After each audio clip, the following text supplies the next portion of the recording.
हम्म तो well guys, अब हम स्टार्ट करने वाले बहुत ही ज़्यादा इंपॉर्टेंट टॉपिक, मतलब एक मेंटल हेल्थ का ये बेसिक टॉपिक होता है जिससे अगर हमने बेसिक मजबूत कर लिया ना तो बिल्डिंग बहुत अच्छी बनती है। सेम एज अगर हम बेसिक इन द सेंस, हम क्या बेसिक स्टार्ट करने वाले, मेंटल स्टेटस एग्जामिनेशन। ठीक है, मेंटल स्टेटस एग्जामिनेशन में कुछ बहुत सारे पॉइंट्स होते हैं, ये इतने सारे पॉइंट्स हैं, इनको इनके बारे में हमें पढ़ना है। ठीक है, सबसे पहला क्या कहता है, सबसे पहला पॉइंट क्या है, जर्नल अपीयरेंस एंड बिहेवियर। ठीक है, थोड़ा लाइट का रिफ्लेक्शन हो रहा होगा, कृपया प्लीज़ जूम करना। ठीक है, जूम करोगे तो दिख जाएगा journal appearance, journal appearance and behaviour. ठीक है, एक जर्नल अपीयरेंस ऑन बिहेवियर के बारे में बात करेंगे, स्पीच के बारे में हम बात करते हैं, इसमें मूड एंड इफेक्ट के बारे में बात करते हैं। मूड एंड इफेक्ट दोनों अलग अलग चीज़ होता है। ठीक है, थॉट्स के बारे में बात करते हैं, परसेप्शन के बारे में बात करते हैं, कॉग्निटिव फंक्शन के बारे में बात करते हैं और इंसाइट के बारे में बात करते हैं। क्या क्या, फिर से एक बार रिपीट कर लेंगे भाई। क्या है कि सबसे पहले journal appearance and behaviour, speech, mood and effect के बारे में, थॉट के बारे में, परसेप्शन हो गया, कॉग्निटिव फंक्शन के बारे में हो गया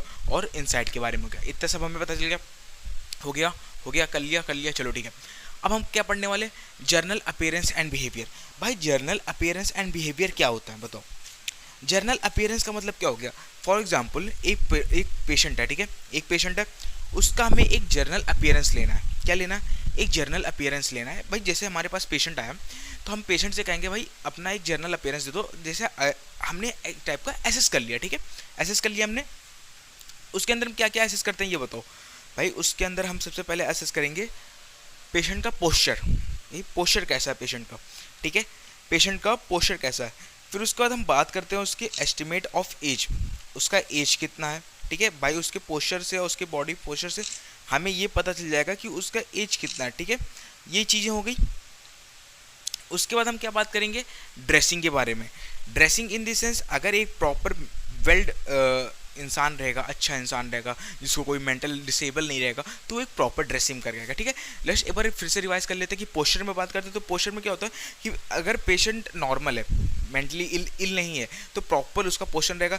पेशेंट हैविंग डिप्रेशन, अगर पेशेंट देखो डिप्रेशन में रहेगा तो क्या रहेगा, हेडेक रहेगा, डाउनवर्ड रहेगा। ठीक है, अगर पेशेंट हेडेक में आता है, डिप्रेशन में आता है। अगर पेशेंट मेनिया का है तो उसका जो पोस्चर रहेगा वो क्या रहेगा, रेस्टलेस रहेगा।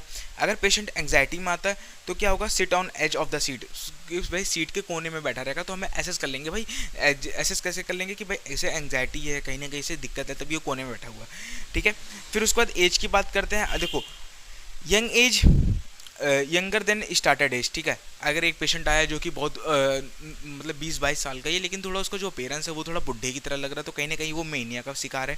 ठीक है, अगर ओल्डर एज है और ओल्डर देन स्टार्टेड एज, ठीक है, और सिजोपेनिया भी हम इसे एसेस कर सकते हैं। ड्रेसिंग की बात करते हैं भाई, ड्रेसिंग कैसे होता है, ड्रेसिंग की बात करते हैं थर्ड पॉइंट। तो थर्ड पॉइंट होता है विथ रेस्पेक्ट टू वेदर। ठीक है, with respect to weather. For example मान लो गर्मी का सीजन है, ठीक है, और एक पेशेंट हमारे पास आया, उसने क्या किया, वो उसने उली कॉटन पहना हुआ है, मतलब एक स्वेटर पहना हुआ है। ठीक है, गर्मी का सीजन है, उसने क्या किया, ठंडे वाले कपड़े पहन रखे हैं, तो कहीं ना कहीं ये मेंटली इल को दर्शाता है। ठीक है, कहीं ना कहीं ये मेंटली इल को दर्शाता है। तो ऐसे वाले पेशेंट को क्या कहते हैं भाई, इस वाले पेशेंट को ज़्यादातर ये किस में देखा जाता है, ये हमारे सिजोपिनिया वाले पेशेंट में देखा जाता है। ठीक है, फिर उसके बाद हम बात करते हैं ग्रूमिंग की बात करते हैं। ठीक है, ग्रूमिंग में क्या होता है कि self care, well kept, over makeup, unkempt, seen in schizophrenia.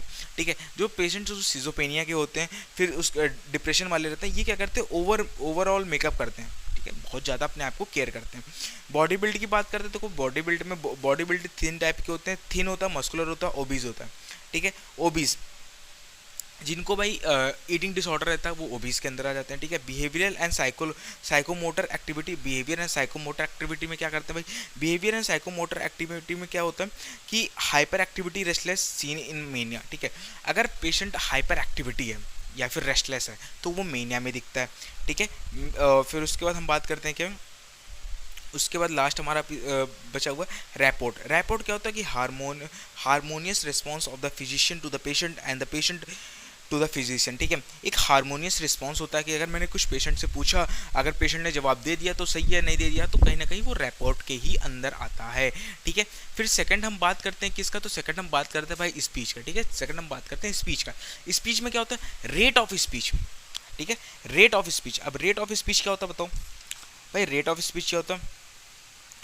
ठीक है, रेट ऑफ स्पीच मतलब क्या होता है, number of words in a minute. जैसे अगर मैं 1 मिनट में 100 वर्ड्स बोलता हूँ, नॉर्मल आदमी हूँ 100 वर्ड्स बोल दूंगा, या फिर समझ लो 100 से 400 से 500 वर्ड्स मैं बोल दूंगा आराम से। लेकिन अगर एक पेशेंट मेनिया का है, मेनिया का तो क्या होता है उसकी रेट ऑफ स्पीच बढ़ जाती है, लेकिन ठीक है। लेकिन अगर एक पेशेंट अगर सिजोपेनिया का तो रेट ऑफ स्पीच उसकी कम हो जाएगी, ठीक है। मेनिया बढ़ जाएगी, मेनिया बढ़ जाती है ना, हाँ। और फिर अगर पेशेंट डिप्रेशन का है तो कम हो जाती है, ठीक है। डिप्रेशन का होगा तो कम होगा, मेनिया का तो बढ़ जाएगा। ये हो गया। फिर उसके बाद हम रिएक्शन टाइम की बात करते हैं। रिएक्शन टाइम क्या होता है कि भाई देखो, जैसे अगर मैंने पेशेंट को कुछ कहा और एकदम से उसने सुन लिया, नॉर्मल पर्सन एकदम से मैंने कहा कि भाई उठ जाओ वहाँ से, तो वो उठ गया, रिएक्शन टाइम उसका सही है भाई, एकदम से उठ गया। लेकिन अगर क्या होता है रिएक्शन टाइम किसी में सबसे ज़्यादा बढ़ जाता है, सिजोपेनिया में बहुत ज़्यादा अलर्ट हो जाता है पेशेंट। किसमें कम हो जाता है, मेनिया वगैरह में कम हो जाता है। मेनिया में क्या बढ़ाता है, रेट ऑफ स्पीच। इंटेंसिटी की बात करते हैं भाई, इंटेंसिटी क्या होता है, मतलब एक्सेसिव लाउड। अगर पेशेंट कुछ ज़्यादा तेज बोलता है तो एक्सेसिव लाउड हो जाता है, वो होता है मेनिया इंटेंसिटी के अंदर, ठीक है। एबनॉर्मलिटी सॉफ्ट आराम से बोल रहा है तो डिप्रेशन के अंदर। बट डिप्रेशन वाले क्या तेज बोलते हैं क्या, नहीं, आराम से बोलते हैं ना। फिर उसके बाद कोहेरेंस की बात करते हैं। कोहेरेंस क्या होता है, इन कॉग्निटिव स्पीच, ठीक है, सीन इन सिजोपेनिया। कोहेरेंस मतलब इन कॉग्निटिव स्पीच, प्रॉपर अच्छे से बोल नहीं पा रहा, ठीक है। तो ये सारी चीज़ होती हैं सिजोपेनिया में। देखो अब मैं कहीं ना कहीं इंपॉर्टेंट बता देता हूँ कि ये सारी चीज़ें, जैसे रेट ऑफ स्पीच सबसे ज़्यादा मेनिया में देखने को मिल रहा था, ये हमें मेनिया में दिख रहा था, ये हमें मेनिया में नहीं दिखता। रिएक्शन टाइम मेनिया में कम हो जाता है, मेनिया वाले पेशेंट में रिएक्शन टाइम कम हो जाता है, वैसे सिजोपेनिया में सबसे ज़्यादा हो जाता है, ठीक है। डिप्रेशन में रेट ऑफ स्पीच भी कम हो जाती है। देखो हमारे पास पेशेंट आया तो हम भाई असेस तो कर लेंगे यार, ये स्पीच से अगर वो कुछ बोल रहा तो हम ये असेस तो कर लेंगे यार, डिप्रेशन में धीरे धीरे बोल रहा है, मतलब कहीं ना कहीं डिप्रेशन से रिलेट कर रहा है कि नहीं कर रहा। अगर मैं जैसे फॉर एग्जांपल मैं जैसे तेज बोल रहा हूँ, ठीक है, कि फॉर एग्जांपल अगर मैं बात करते हैं रेट ऑफ स्पीच क्या है, टाइम क्या है, इंटेंसिटी का, कोलेरेंस क्या, कहीं ना कहीं हमें रिलेट कर ले रहा हूँ कि मैं मेनिया वाला हूँ, है कि नहीं, ठीक है। इसके बाद हम क्या बात करने वाले, दो हो गया, मूड एंड इफेक्ट की बात करेंगे। मूड एंड इफेक्ट क्या होता है, देखो मूड अलग चीज़ होती है और इफेक्ट अलग चीज़ होता है, ठीक है। इतना नोट डाउन कर लो, इतना नोट डाउन कर लिया। अब हम पढ़ने वाले हैं भाई मेंटल स्टेटस एग्जामिनेशन का तीसरा पार्ट जो है, तीसरा पॉइंट वो है मूड एंड इफेक्ट, ठीक है। देखो मूड एंड इफेक्ट दोनों अलग अलग चीज़ है। पहले बात जान लो कि मूड अलग चीज़ होता है और इफेक्ट अलग चीज़ होता है। भाई मूड क्या होता है और इफेक्ट क्या होता है, ठीक है। देखो जो मूड होता है ना और इफेक्ट, मूड क्या होता है, मूड जो होता है हमारा वो परसिस्टेंट होता है, प्रिसाइव होता है। Persistent in the sense most of the time, ज़्यादातर बहुत सारे टाइम पे परसिस्टेंट होता है और बहुत सारे प्लेसेस पे परसीव भी होता है, ठीक है। और ये क्या होता है, ये मूड जो होता है वो एक इमोशनल स्टेट होता है, इमोशनल स्टेट होता है, ये इसका मतलब होता है इमोशनल स्टेट, ठीक है। और मूड क्या होता है भाई, हमारा इंटरनल फिनोमिना है, हम जो माइंड में सोच रहे हैं वो हमारे मूड के ऊपर डिपेंड करता है, ठीक है। कहते नहीं आज मूड नहीं है काम करने का, आज मेरा भाई मूड नहीं है, तो वो हमारा इंटरनल फिनोमिना, ठीक है। और एक ये लॉन्ग टर्म चलता है, ये लॉन्ग टर्म है, ठीक है। वेयरएज इफेक्ट क्या होता है, एक्सप्रेशन ऑफ इमोशन, ठीक है। जैसे मेरे पास मेरा मन नहीं था ये काम करने का, तो मैं क्या करूँगा, वहाँ से दूर भागूंगा, ठीक है। या फिर मेरा मन नहीं है कि मैं बैट बॉल खेलूं, या फिर मेरा मन नहीं है कि मैं क्रिकेट खेलूं, तो वहाँ क्या वहाँ उस फील्ड में मैं खड़ा हो जाऊंगा, नहीं ना, वहाँ से अलग होऊंगा ना, वहाँ से अलग हो जाऊंगा ना। तो क्या हो रहा है, एक्सप्रेशन ऑफ इमोशंस हो रहा है ना कि भाई मैं अलग हो रहा हूँ ना। फिर उसके बाद ये एक्सटर्नल फिनोमिना होता है और ये क्रॉस सेक्शन होता है, ठीक है। फिर मूड एंड इफेक्ट के अंदर दो चीज़ें आती है, कौन कौन सी, सबसे पहले होता है एबनॉर्मलिटी ऑफ क्वालिटी और दूसरा होता है एबनॉर्मलिटी ऑफ इफेक्ट, ठीक है। क्वालिटी, अगर हम क्वालिटी की बात करते हैं तो क्वालिटी के अंदर तीन चीज़ें आती है, क्या क्या, सबसे पहले होता है वो होता है एलिवेशन। तो एलिवेशन के अंदर क्या आता है भाई, एलिवेशन के अंदर क्या आता है, एलिवेशन के अंदर आता है यूफोबिया, यूफोरिया। यूफोरिया का मतलब क्या होता है, इंक्रीज हैप्पीनेस विदाउट रीजन। भाई increase happiness without any reason, ठीक है, बिना किसी रीजन के पेशेंट हंसता रहता है, वो हो गया यूफोरिया। डिप्रेस्ड क्या होता है, डिप्रेस्ड का मतलब होता है भाई डिप्रेशन हो गया। और डिस्फोबिया का मतलब होता है इन इरिटेबल, ठीक है, इरिटेबल हो जाता है। एबनॉर्मलिटीज ऑफ इफेक्ट की बात करते हैं, एबनॉर्मलिटी ऑफ इफेक्ट की बात करते हैं तो भाई एबनॉर्मलिटी ऑफ इफेक्ट का मतलब क्या होता है, सबसे पहले फ्लैट इफेक्ट आता है, लेबल इफेक्ट आता है और इनकॉग्निटिव इफेक्ट आता है। फ्लैट इफेक्ट का मतलब होता है सिंपल थॉट्स, प्लेन, ठीक है, मतलब blunt effect, no changing in emotion. भाई पेशेंट हमारे पास है, सिजोपेनिया में सबसे ज़्यादा देखने को मिलता है, बैठा हुआ चुपचाप, हम उससे बोल रहे हैं भैया तुम्हारा क्या नाम है, चुप, बिल्कुल कोई मतलब नहीं किसी से। अगर उसके सामने अगर हमने एक मान लो एक छोटा सा जोक भी कर दिया, कोई मतलब नहीं, चुपचाप बैठा। भाई उससे हम गेम भी कर लो, गेम खेल ले, नहीं कोई मतलब नहीं, चुपचाप। तो फ्लैट क्या है भाई, फ्लैट इफेक्ट है। लेबाइल इफेक्ट क्या कैसे कहते हैं, लेबाइल इफेक्ट का मतलब होता है सीन इन मेनिया, ठीक है, रैपिड या change in emotion, bar bar emotion में चेंज हो रहा, फ्लो बन रहा है, ठीक है, फ्लो बन रहा है। फ्लैट का मतलब भाई प्लेन है, लेवल का मतलब जो ऐसे फ्लो बन रहा है, किस में बन रहा है, किस में मिलता है, ये मेनिया में। इनकॉग्निटिव का मतलब ये जो होता है ये हमें सीजोपेनिया में देखने को मिलता है, सीजोफेनिया में देखने को मिलता है विथ रिस्पेक्ट टू सिचुएशन, ठीक है। विथ रिस्पेक्ट टू सिचुएशन वो कुछ भी करने को तैयार हो जाता है, तो वो हमारा एक इनकॉग्निटिव इफेक्ट में देखने को मिलता है। उसके बाद हम बात करने वाले हैं क्या, उसके बाद हम बात करेंगे भाई थॉट का, ठीक है। थॉट, इसे नोट डाउन कर लिया, फोटो कॉपी ले लिया, कर लिया स्क्रीनशॉट, चलो ठीक है स्टार्ट करते हैं। हम बात करेंगे अब थॉट के बारे में। थॉट क्या होता है, बताओ थॉट क्या होता है? हमारे विचार, है ना, हमारे विचार। अब विचार पर तो बहुत सारी चीज़ें होती हैं, जैसे डिल्यूजन हो जाता है, इल्यूजन हो जाता है ना, ये सब हमारे विचार ही तो हैं भाई, ये सब हमारे विचार ही तो हैं। इन विचारी को तो पढ़ना है अभी हमें, ठीक है। तो लेट स्टार्ट, हम करेंगे अब थॉट। थॉट क्या होता है? THOUGHT, क्या? THOUGHT, thought. थॉट, ठीक है, थॉट स्टार्ट करने वाले हैं।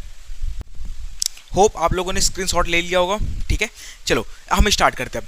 अभी तक हमने क्या पढ़ा था भाई कि इसके 4 पार्ट्स हैं, flow stream, content, form, position, ठीक है। अब हम पढ़ने वाले सबसे पहले फ्लो स्ट्रीम। देखो फ्लो स्ट्रीम के अंदर 2 पार्ट होता है, कौन कौन सा? एक होता है स्पीड, एक होता है कंटिन्यूटी। क्या? स्पीड एंड दूसरा कंटिन्यूटी। स्पीड के अंदर भी 2 पार्ट होता है, क्या? इंक्रीज, डिक्रीज, ठीक है। अब कंटिन्यूटी के अंदर 2 पार्ट होता है, एक होता है प्रिजर्वेशन और थॉट ब्लॉक। अब और स्पीड के अंदर 2 हो रहा था, क्या? Increase, decrease. इंक्रीज के अंदर क्या है? Flight of idea, proxibility. Decrease के अंदर क्या होता है? Retardation of think and circumstantiality. देखो ये तो मैंने एक हेडिंग बता दिया। अब इसके अंदर क्या होता है वो चीज़ें बताऊंगा मैं सबसे पहले। देखो अगर हम बात करते हैं स्पीड की, भाई स्पीड मतलब क्या हो गया? हमारा जो थॉट प्रोसेस है, स्पीड मतलब क्या? वो एनहेंस हो गया, वो बढ़ गया। मैं कुछ भी सोच रहा हूँ एकदम से सोच ले रहा हूँ। जैसे अगर मैंने एक पेशेंट से कहा कि भाई तुम्हारा नाम क्या, उसने विद इन सेकंड बता दिया कि मेरा नाम मुकेश है ना। या फिर मैंने कहा तुमने क्या खाना खाया था, मैंने सुबह पनीर खाया था, एकदम इंक्रीज हो जाता है थॉट प्रोसेस, है ना, उसे कहते हैं। इसमें जो इंक्रीज में, अब इंक्रीज में क्या होता है ना, सबसे पहले flight of idea. Flight of idea में क्या होता है? Increase speed, thought follow each other rapidly, goal is not reach, ठीक है। Through thoughts are connected by chance, ठीक है। तो फ्लाइट ऑफ आइडिया में क्या होता है? फ्लाइट ऑफ आइडिया में कि इसमें जो थॉट होते हैं, है ना, इसमें पेशेंट जो होता है उसका जो गोल रहता है वो अचीव नहीं होता है इसके अंदर। जैसे अगर मैंने पूछा उससे कि भाई तुमने खाना खाया था, हाँ खाना खाया था। अब मैं पूछ लूँ क्या खाना खाया था, वो नहीं बताएगा, बस ये बता देगा खाना खाया था, ठीक है। Thought are connected by chance, मतलब बाई चांस अगर उसके थॉट कनेक्ट भी हो सकते हैं, ऐसा नहीं है कि नहीं होगा, उसका थॉट कनेक्ट भी हो सकता है। और ये सबसे ज़्यादा किसमें देखा जाता है? मैनिक पेशेंट में, मेरी मेनिया में देखा जाता है ये फ्लाइट ऑफ आइडिया। प्रॉक्सिबिलिटी देखा भाई, प्रॉक्सिबिलिटी की बात करें भाई, प्रॉक्सिबिलिटी किसमें देखी गई है? तो प्रॉक्सिबिलिटी जो होती है ना, वो increase order of idea, goal is reached, ठीक है। बात डायरेक्ट नहीं करेगा वो, सीन इन हाइपोक्सीमिया, ठीक है, हाइपोक्सीमिया। तो अगर हम बात करते हैं प्रॉक्सिबिलिटी की, भाई प्रॉक्सिबिलिटी क्या होता है? प्रॉक्सिबिलिटी वाला पेशेंट जो होता है वो डायरेक्ट बात नहीं करता इन दी सेंस, जैसे बात डायरेक्ट नहीं करता। अगर मैंने उससे पूछा कि भाई तुम्हारा नाम क्या है, तो वो दुनिया भर की बातें करेगा, ये वो फिर अपना नाम बताएगा, तो वो डायरेक्ट आंसर नहीं देता, ठीक है। ये हो गया प्रॉक्सिबिलिटी। डिक्रीज में क्या कहते हैं? डिक्रीज में रिटार्डेशन कहते हैं, retardation of thinking. Retardation of thinking मतलब seen in depression, decrease speed of thought. अगर मैं कुछ बोल रहा हूँ वो 10 मिनट ले रहा है सोचने में, तो उसका जो थॉट प्रोसेस है वो डिक्रीज हो जाना, रिटार्डेशन ऑफ थिंकिंग। सर्कमस्टेबिलिटी क्या होता है? सर्कमस्टेबिलिटी का मतलब होता है कि अगर मैं पेशेंट से पूछ रहा हूँ कि भाई तुम्हारा नाम क्या है, तो वो घुमा फिरा के बातें करता है। अगर मैंने पूछा कि आप कौन सी ईयर में पढ़ते हो, तो सिंपल सा बात है कि हम 3rd ईयर में पढ़ते हैं, ठीक है। अब मैं पूछूंगा कि अगर वो पेशेंट अगर क्या कहते हैं मेंटली स्टेटस उसका डिसेबल होगा, तो वो क्या बोलेगा कि मैंने अगर उससे पूछा कि भाई तुम कौन सी क्लास में पढ़ते हो या कौन से ईयर में पढ़ते हो, तो वो बोलेगा मैं यहाँ रहता था, मैं वहाँ रहता था, मैं ये करता था, मैंने नर्सिंग नहीं लिया, मैं ये था, मैं वो था, मैं ये था, ऐसे घुमा के बात करेगा। फिर कहेगा लास्ट में हाँ मैं 3rd ईयर में पढ़ता हूँ, ठीक है। तो सर्कमस्टेबिलिटी का मतलब बातें घुमा फिरा के करना, आगे पीछे ये यूँ करके लास्ट में बताता है, लेकिन बातें घुमा के करता है, ठीक है। गोल इसमें गोल रीच होता है। फ्लाइट ऑफ आइडिया में गोल रीच नहीं होता है, प्रॉक्सिबिलिटी में गोल रीच हो जाता है, रिटार्डेशन में, रिटार्डेशन ऑफ थिंकिंग में स्पीड बहुत तेज होता है, गोल इसमें भी रीच होता है, ठीक है। ये हो गया। फिर उसके बाद हम बात करते हैं क्या? उसके बाद हम बात करते हैं भाई कंटिन्यूटी की। कंटिन्यूटी में क्या होता है, दो प्रोसेस होता है, एक होता है प्रिजर्वेशन, एक होता है थॉट ब्लॉक। अब प्रिजर्वेशन में बता दूंगा भाई, प्रिजर्वेशन अगर आपने इस बार नॉर्थ का पेपर देखा होगा तो नॉर्थ के पेपर में एक क्वेश्चन आया था जिसमें पेशेंट नर्स थी और पेशेंट से पूछ रही थी कि तुम्हारा नाम क्या है, तो बार बार मुकेश मुकेश मुकेश के नहीं, एक नर्स थी, वो बार बार पेशेंट था, वो बार बार नर्स नर्स नर्स नर्स कर रहा था, तो वो क्वेश्चन डायरेक्ट यहाँ से उठ के आया हुआ था प्रिजर्वेशन से, ठीक है, उसका आंसर प्रिजर्वेशन होगा। तो ये नॉर्थ का भी एक इंपॉर्टेंट पॉइंट हो जाता है। तो प्रिजर्वेशन का मतलब क्या होता है कि एक ही चीज को बार बार पेशेंट दोहराता है, ठीक है। तो प्रिजर्वेशन को अगर मैं बोलूं तो thought persist beyond the point of relevance, ठीक है, thought persist beyond the point of relevance। Example की तरह देख लो, जैसे अगर मैंने बोला कि आपका नाम क्या है, आपने बोला मेरा नाम मुकेश है, अगर मैं फिर बोलूँगा दूसरा क्वेश्चन कि आपने खाना खाया, मेरा नाम मुकेश है, पेशेंट ये बोलेगा आपने पानी पिया, मेरा नाम मुकेश है। तो एक ही टर्म को बार बार रिपीट कर रहा है, उसको मतलब प्रिजर्वेशन, ठीक है। थॉट ब्लॉक क्या होता है भाई, थॉट ब्लॉक क्या होता है और सबसे ज़्यादा किसमें देखा गया, तो सिजोफ्रेनिया में और ऑर्गेनिक मेंटल डिसऑर्डर में, ठीक है। थॉट ब्लॉक क्या होता है, थॉट ब्लॉक क्या है कि block of thinking, blocking thinking, pause start with new topic, ठीक है। इसमें क्या होता है, देखो आज फॉर एग्जांपल आज वेदर अच्छा है स्लाइटली बिकॉज आज वर्ल्ड कप है, ठीक है। अगर मैं एक पेशेंट है, ठीक है, एक पेशेंट है, अब उसमें थॉट ब्लॉक में क्या होता है कि अगर वो क्या कहेगा कि आज का वेदर बहुत अच्छा है, क्यों अच्छा है, क्योंकि आज वर्ल्ड कप है, ठीक है। वो अपने थॉट को ब्लॉक कर रहा है कि आज का वेदर अच्छा, भाई क्यों अच्छा है, क्योंकि आज मौसम सही है, पानी नहीं बरस रहा, वो किसी और से रिलेट कर दे रहा। एक बार मैं फिर पढ़ के बता देता हूँ आपको कि ब्लॉक ऑफ थिंकिंग उसकी ब्लॉक हो चुकी है, pauses start with new topic, आज वेदर अच्छा है स्लाइटली बिकॉज आज वर्ल्ड कप है, ठीक है, ये हो गया सीन इन सिजोफ्रेनिया। ये तो थॉट ब्लॉक कि भाई ये क्या करता है, ब्लॉक थिंक हो जाता है लेकिन स्टार्ट करता है नए टॉपिक से। ये हो गया हमारा फ्लो स्ट्रीम। इसका एक बार आप स्क्रीनशॉट ले लो, फ्लो स्ट्रीम का ले लिया। मतलब फ्लो स्ट्रीम के बारे में अब हम पढ़ेंगे कंटेंट के बारे में, ठीक है। कंटेंट में क्या भाई, कंटेंट में एक ही चीज़ बहुत इंपॉर्टेंट है, वो है डिल्यूजन। अब डिल्यूजन क्या होता है, बहुत सारे लोग होते हैं उनको कन्फ्यूजन होता है कि भाई डिल्यूजन और हेलुसिनेशन दोनों में अलग अलग चीज़ें होती हैं। डिल्यूजन क्या होता है और हेलुसिनेशन क्या होता है। देखो डिल्यूजन जो होता है वो होता है फॉल्स फिक्स्ड फ्रेम आइडिया और बिलीफ, ठीक है। एक फॉल्स या फिर फिक्स्ड, जैसे मान लो एक फॉल्स बिलीफ हो गया। फॉर एग्जाम्पल एक टीचर है, वो मुझे डांट रही है, ठीक है, डांट रही है। अब तुमने एक फॉल्स बिलीफ उसके रिकॉर्डिंग एक सेट कर लिया कि यार मैं ये सिर्फ मुझे ही डांटती है पूरे क्लास में, जबकि सारे बच्चों को डांट रही है, पर तुमने एक फॉल्स बिलीफ सेट कर लिया कि जब भी आती तभी मुझे डांटती है, ठीक है। तो एक फॉल्स बिलीफ हो गया। फिक्स्ड, वो फिक्स्ड भी है तुम्हारा, ठीक है, फ्रेम या फिर आइडिया ऑफ बिलीफ, ठीक है। ये होता है डिल्यूजन। डिल्यूजन में अगर हम टाइप की बात करते हैं तो टाइप में क्या होता है, जैसे मान लो डिल्यूजन का एक एग्जाम्पल बताता हूँ कि अगर तुम्हारा एक नेबर है और तुम्हें लग रहा है कि वो मुझे मारना चाहता है, मोस्ट कॉमन एग्जांपल है कि हर neighbour want to kill him but neighbour was good, ठीक है। तुम्हारा नेबर सही है लेकिन तुम्हें क्या लग रहा है कि मेरा नेबर मुझे मारना चाहता है, तो ये क्या हो रहा है, एक फॉल्स फिक्स्ड बिलीफ है तुम्हारा, ठीक है। ये हो गया। उसके बाद हम इसकी बात करते हैं टाइप्स ऑफ डिल्यूजन की। भाई डिल्यूजन की टाइप्स बात करते हैं तो 8 टाइप्स के होते हैं, बहुत सारे टाइप्स के होते हैं लेकिन मेनली 8 होते हैं। Delusion of grandiosity, nihilism, enormity, guilt, poverty, love, infertility और इल एंड हेल्थ, ठीक है। डिल्यूजन ऑफ ग्रैंडोसिटी की बात करते हैं। डिल्यूजन ऑफ ग्रैंडोसिटी क्या होता है, देखो डिल्यूजन ऑफ ग्रैंडोसिटी, ठीक है, डिल्यूजन ऑफ ग्रैंडोसिटी रेफरेंस नहीं है ना, हाँ। देखो डिल्यूजन ऑफ ग्रैंडोसिटी में क्या होता है कि patient believe that he has a super powers. Patient क्या होता है, पेशेंट के पास लगता है कि मेरे पास ही सबसे ज़्यादा पावर्स है, मैं एक सुपर पावर आदमी हूँ, ठीक है, मैं इस यूनिवर्स को अपने साथ कंट्रोल कर सकता हूँ, तो वो होता है डिल्यूजन ऑफ ग्रैंडोसिटी, ठीक है। ये हो गया। फिर डिल्यूजन ऑफ निहिलिज्म क्या होता है, डिल्यूजन ऑफ निहिलिज्म में क्या होता है कि patient denies extensions of his body, loved ones, world, ठीक है। कॉन्टैक्ट सिंड्रोम में दिखता है निहिलिज्म। तो निहिलिज्म में क्या होता है कि पेशेंट कहता है यार ये संसार नहीं है, ये संसार नहीं है, मुझे कोई प्यार करने वाला नहीं है, ठीक है, और मेरी बॉडी मेरी नहीं है, ये दूसरे की बॉडी है, मुझे किसी ने कब्जा कर रखा। ये होता है भाई निहिलिज्म, ठीक है, इतना समझ गए। फिर उसके बाद हम बात करते हैं डिल्यूजन ऑफ एनमॉर्मिटी, ठीक है। डिल्यूजन ऑफ एनमॉर्मिटी में क्या होता है कि patient believe that he can produce catamorphic by his action, ठीक है, catamorphic by his action. Example देखेंगे कि patient refuses to write because he think he can flood world, ठीक है, फ्लड वर्ल्ड, ठीक है। तो इसमें क्या होता है कि इसमें एक पेशेंट एक अपने आप में थॉट सेट कर लेता है। फॉर एग्जांपल अगर हम इनॉर्मिटी की बात करते हैं, पेशेंट क्या कहता है कि अगर मैं यूरिन पास करूंगा तो ये वर्ल्ड दह जाएगा, मतलब वर्ल्ड में बाढ़ आ जाएगा, संसार में बाढ़ आ जाएगा, इस टाइप का थॉट आ जाता है इनॉर्मिटी में। इनॉर्मिटी क्या होता है, patient believe that he can produce catamorphic by his action, ठीक है, ये हो गया। फिर हम बात करते हैं delusion of guilt. Delusion of guilt में क्या होता है, he is senior wrong person. वो गिल्ट का मतलब वो उसके अंदर क्या होता है कि सब उसको सब रॉन्ग पर्सन लगते हैं, या गलत है, ये गलत है, ठीक है, उसको गिल्ट हो गया। पुवर्टी की बात करते हैं तो डिल्यूजन ऑफ पुवर्टी में पुअर एंड डिस्टर्बेंस, सबको गरीब लगता है, सबको सब कहते हैं सब गरीब हैं, ठीक है। डिल्यूजन ऑफ लव की बात करते हैं, डिल्यूजन ऑफ लव में क्या होता है कि patient believe someone is in love with patient, ठीक है। पेशेंट क्या सोचता है कि यार कोई ना, सब लोग कोई ना मुझसे प्यार नहीं करता। For example 25 year assess that affect love him, ठीक है, तो ये हो गया तुम्हारा लव वाला भी।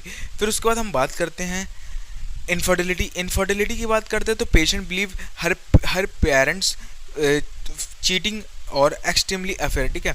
तो एक पार्टनर है, वो उसको वो लगता है, उसे लगता है क्या, जैसे मान लो एक पार्टनर है तो उसे क्या लगता है कि उसकी जो वाइफ है उसके साथ चीट कर रही है, तो वो होता है इनफर्टिलिटी, ठीक है। सीन इन सब्सटेंस अब्यूज, ज़्यादातर सब्सटेंस अब्यूज में लगता है। फिर उसके बाद डिल्यूजन ऑफ इल हेल्थ, ठीक है। डिल्यूजन ऑफ इल हेल्थ का मतलब क्या हो गया बताओ। डिल्यूजन ऑफ इल हेल्थ का मतलब होता है डिल्यूजन ऑफ इनफर्टिलिटी या फिर ill. Patient report of insect crawling under the skin, ठीक है। तो पेशेंट क्या रिपोर्ट करता है कि भाई देखो मेरे शरीर के अंदर ना कीड़े चल रहे हैं, तो वो होता था डिल्यूजन ऑफ इल हेल्थ, ठीक है। तो टोटल हमारे पास 8 डिल्यूजन थे। 8 डिल्यूजन, 2 और डिल्यूजन बता दो। सबसे पहले क्या था कि डिल्यूजन ऑफ परसेप्शन, परसेप्शन जो कि मोस्ट कॉमन होता था परसेप्शन, ठीक है। Delusion of perception, delusion of perception में क्या होता है कि patient believe someone want to harm him, ठीक है। Delusion of perception, someone want to harm him. Delusion of reference, patient believe people are talking about him, ठीक है। Reference, कोई बात कर रहा है। परसेप्शन, कोई मारना चाहता है। ग्रैंडोसिटी, मैं महान हूँ। निहिलिज्म, मेरे से कोई प्यार वगैरह नहीं करता, ठीक है। तो ये हो गया। अब इसके बाद आप इसका एक बार स्क्रीनशॉट ले लो। ले लिया। फॉर्म में क्या होता है भाई, फॉर्म में देखो डिसऑर्गेनाइजेशन ऑफ थॉट। हमारा जो एक थॉट रहता है वो एक फ्लो में आता है, ठीक है। हमें क्या बोलना है, हमारे दिमाग में रहता है, हमें क्या बोलना, अब इसके बाद क्या बोलना है, इसके बाद क्या बोलना, एक प्रॉपर माइंड में रहता है। डिल्यूजन ऑफ थॉट में क्या होता है, थॉट में क्या होता है ना, थॉट में एक फॉर्म होता है, फॉर्म में क्या होता है डिसऑर्गेनाइजेशन ऑफ थॉट, ठीक है। तो ये सबसे ज़्यादा किस में देखा जाता है बताओ, ये सबसे ज़्यादा किस में देखा जाता है, तो ये सबसे ज़्यादा मेरे भाई देखा जाता है किस में, सिजोफेनिया में, ठीक है। सिजोफेनिया वाले पेशेंटों में देखा जाता है। सिजोफेनिया वाले पेशेंटों में सबसे ज़्यादा देखा जाता है delusion of disorganisation of thought, ठीक है। उनके अंदर जो थॉट होता है वो डिसऑर्गेनाइज हो जाता है, ठीक है। तो इसके अंदर क्या होता है कि लूजिंग ऑफ एसोसिएशन, ठीक है।